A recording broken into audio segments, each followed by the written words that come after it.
Ladies and gentlemen, welcome back to Wrestling Discussions. Um, I do apologize in advance. Tonight's episode is going to be an incredibly short episode. I'm only going to be discussing last night's Friday Night Smackdown.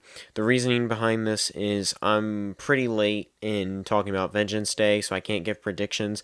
But don't worry, tomorrow's episode will make up for that. In tomorrow's episode, I will give a complete breakdown and of like the results of Vengeance Day in terms of the winners. I didn't personally watch it, but I will still go over who won and my thoughts on who won and future content going into NXT. On top of that, I'm not going to be able to discuss Rampage tonight either, or for this week. Don't worry though, next week I'll make sure to have a video pertaining to that of Rampage as well. And I'll make sure tomorrow's video has a couple more topics in it besides just that of NXT's Vengeance Day. So don't worry, all of that will be taken care of. You have my 100% assurance on that. But getting right straight into last night's SmackDown. Last night's SmackDown was very interesting. So I did predict that Braun Strowman and Ricochet were going to beat Imperium and they were going to go into they were going to become number one contenders to the SmackDown Tag Team titles, and I was correct. Next week, we are going to see Braun Strowman and Ricochet take on the Usos. Now, this begs the question, where is Jey Uso? Last night, Jey Uso was not seen on television for the entire night. He was completely gone. No sign from Jey Uso. No, no message at all. Like, we didn't hear anything from him. On top of that, the bloodline is definitely fractured. Roman Reigns was a completely different version of himself last night. We saw multiple different moments of him in the back. Cameras on him, cameras on Jimmy and Solo and Paul, and Roman was completely different. He was almost that of a depressed man, and on top of that, he is undisputed WWE Universal Champion, so close to WrestleMania, has to get psyched up for Cody Rhodes, and now the bloodline is potentially fractured. And he kind of mentioned that in his own subtle way. He also seems to be upset with, the fact that Jey Uso is not showing up, the fact that Jey Uso is not answering any phone calls, not even answering his own brothers.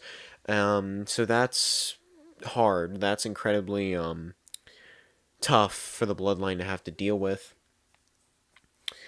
On top of that, this whole thing with Sami Zayn has got everyone in shambles.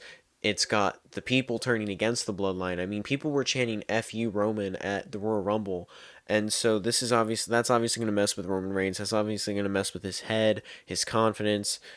He's been used to getting those like mixtures of cheers and boos, and last night was a lot of boos when he actually came out and cut his promo. Now we also saw Charlotte Flair defend the SmackDown Women's title against Sonya Deville. She successfully defended the title. She didn't really have much to say in regards to that of Rhea Ripley, other than the fact that she's excited for WrestleMania. She's ready to defend against Rhea Ripley. She seems confident, and that doesn't surprise me. Charlotte Flair, one of the best athletes, one of the best professional wrestlers, and the rivalry that her and Rhea Ripley have, it is 100% long-term storytelling at its finest. It is 100% an incredible match waiting to happen. I can't wait for it. I'm sure the people can't wait for it, and I'm very, very excited to see what we might see out of it. Now, we also saw an impressive match between the Brawling Brutes and the Viking Raiders. Now, the Brawling Brutes are not a team that have really been seen on TV a whole lot lately. Ridge Holland and Butch haven't really been utilized ever since Drew McIntyre and Sheamus kind of paired up and became this team, this almost larger than life team, if you will, with how they wrestled against the Usos, how they've wrestled against the Viking Raiders, how they were at the Royal Rumble. They've been working very well together. The Brawling Brutes did put on an impressive match, as they always do. However, the Viking Raiders were their opponents, and the Viking Raiders did get the victory, which I'm very happy with. As you know, I'm a major Viking Raiders fan. I've been supporting them for a while now, and I really just wanted to see them kind of push through with this. I really wanted to see them become something with this, and I know they will.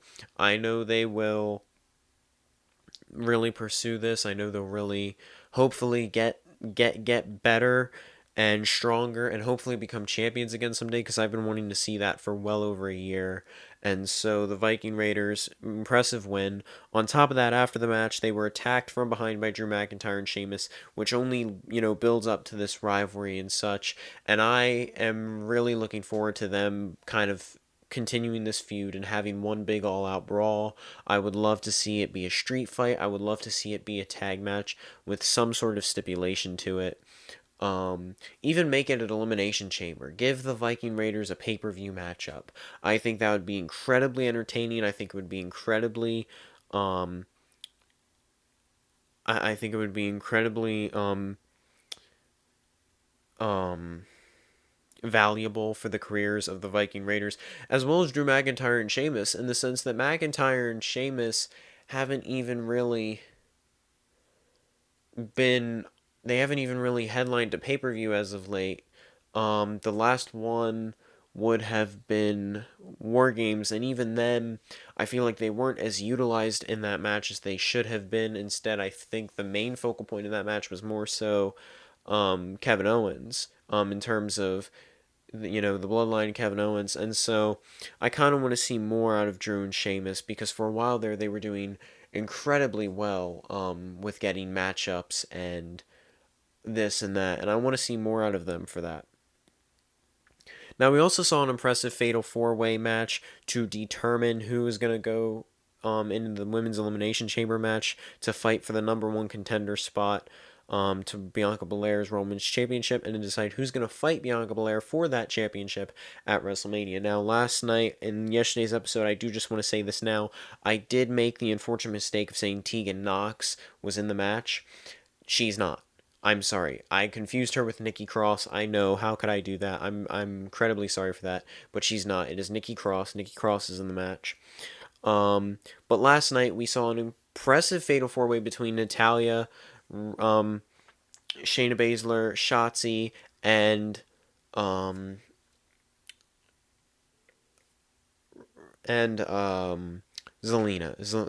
Vega. Now, first of all, Zelina Vega, very happy for her. She's been very impressive, been getting more wrestling matches here and there, been getting more opportunities, and on top of that, she's been incredibly impressive in that reign, especially since the Royal Rumble. She just came in hard hitting, new style, new charisma, and she's still entertaining as ever. She hasn't really changed her character, but the wrestling style is more entertaining in the sense that she's actually wrestling and she's actually getting involved, which, you couldn't have asked for more. Now, I am just going to say this now. I would have liked to see Tegan Nox in the match. I would have liked to see Lacey Evans in the match, even Xia Li, due to the simple fact that those three really stood out to me at the Royal Rumble, and I would have liked to see them utilized just a little bit more. Now, last night, though, still an impressive match. Shotzi obviously put on an impressive return at the Royal Rumble, and she obviously put on an impressive match last night. The rivalry between her and Shayna Baszler definitely, hasn't faded away, nor has the rivalry between Natalya and Shayna Baszler faded away. And Natalya was incredibly impressive. We haven't seen Natalya genuinely go all out and genuinely really be put over and get a matchup going for quite some time. And obviously for some people this is, Elimination Chambers in Montreal. But my hope is that Triple H sees the raw talent in Natalya, the talent that she's been utilizing in herself since NXT, since long before NXT, and she's, really trying to make a name for herself. And so she did win the match. She is going to go to Elimination Chamber, and I would really like to see her, maybe not win, but really like to see her prove herself even more in that match. I'd really like to see her get over a little bit in that match, especially since it's her hometown, especially since it's in Montreal.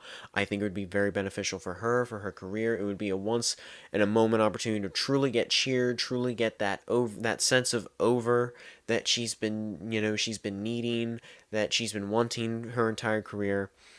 On top of that, she's going into the ring with an impressive set of women, and so that will also really benefit her if she's given the opportunity to really hit some good spots, really prove herself in good moments. So I'm really hoping for that.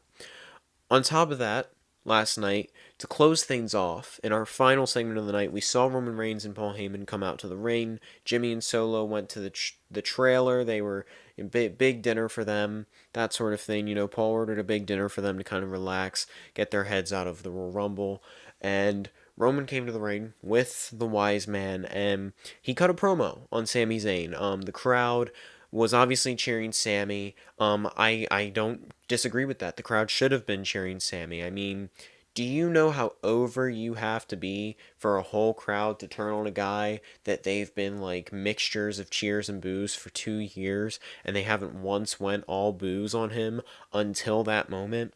And on top of that, that whole crowd was chanting Sami last night.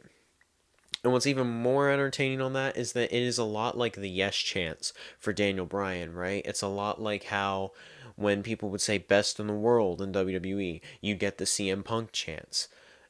The reason I'm saying this is because the WWE Universe, when they want something, they're gonna get it or they're gonna riot. And my worry is that if they don't get Sami Zayn as undisputed WWE Universal Champion, they're going to turn on that of Cody Rhodes, who is going to get his shot at WrestleMania. And I'm hoping that's not what happens, in the sense that I want Cody Rhodes to have his moment, have his time in the spotlight. On top of that, though, I want Sami Zayn to have his moment, to have his time in the spotlight. Now, Sami Zayn attacked Roman Reigns from behind last night, and he was going in on Roman. Like this is a new side of Sami Zayn. This is a new viciousness to Sami Zayn. He even hit Roman Reigns' own move on him. He hit the spear on Roman Reigns, and then proceeded to get on the mic, call Roman out, say he wants to take the titles from him, and then proceed to get a super kick in the face from Jimmy Uso. Jimmy, Solo, Roman all taking it to Sami Zayn, and then Roman looked Sami in the eyes as he was knocked down in the corner and said, I'm going to give you what you want. I'm going to give you a match at an Elimination Chamber for my titles, but the reason I'm giving that to you is because you're going to give me what I want. I'm going to humiliate you at Elimination Chamber in your hometown of Montreal against your wife, your family, and that's interesting to me.